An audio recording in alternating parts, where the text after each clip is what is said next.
Hello everyone, this is Arminda Suri from Toronto Drivers, your one-stop shop for all the driving solutions. In this video, I'm going to show you how to correct parallel parking. And friends, if you haven't subscribed to my channel yet, then please make sure you hit the subscribe button right now because I'm going to bring a lot, and I mean a lot of videos related to driving and how to pass the road test.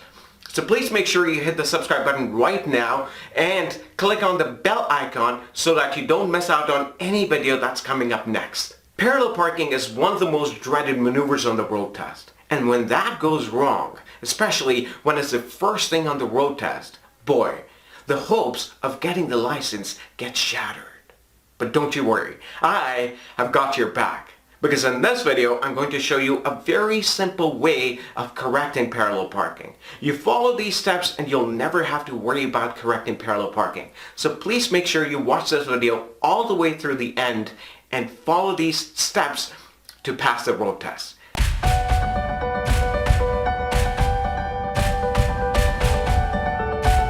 You will need to correct parallel parking when you're too far or too close to the curb.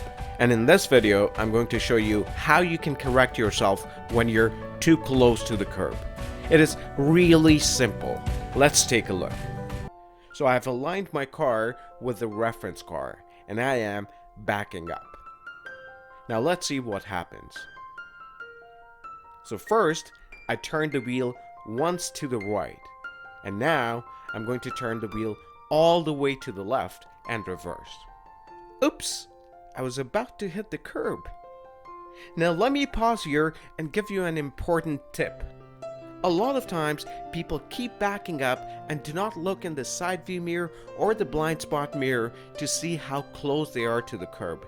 And because of this, they not only hit the curb, but sometimes they go over it and bam, they fail. You do not want to make that mistake. Please use your mirrors to see how close you are to the curb. And as soon as you realize that you're going to hit the curb, stop. Just like I did in this video. The examiner will not fail you if you try to correct yourself. Why not do it then? To correct this maneuver, you don't have to start all over again. There's nothing wrong with starting all over again. However, it is a time-consuming process and can annoy the examiner. So why take that chance? So this is how you correct yourself. This is basically what you want to do.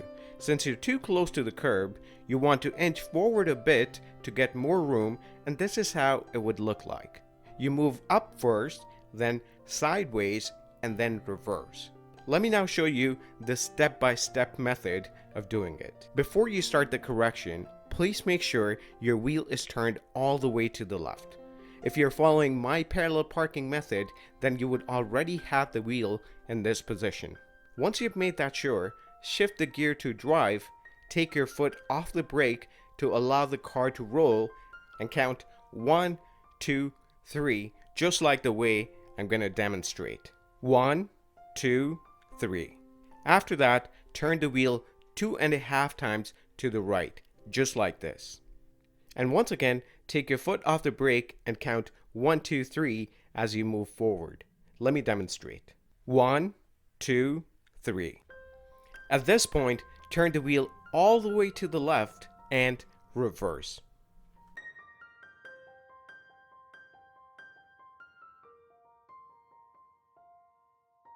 I would again like to advise you to keep looking in the mirrors to make sure you don't hit the curb. So that's that about correcting parallel parking, and here's the question for the day. Hey, if you live in Toronto and you want to win a free 1-hour brush-up lesson with me, then please answer this question in the comment box below. The winner will be announced on the 10th of June 2019. There are more contests coming up, so make sure you participate in all of them. And remember, you don't win the game that you don't play. So here's the question. Thank you very much for watching, and if you like this video, then please give me a thumbs up and share it with one person that needs help with parallel parking. I'll see you again with more videos.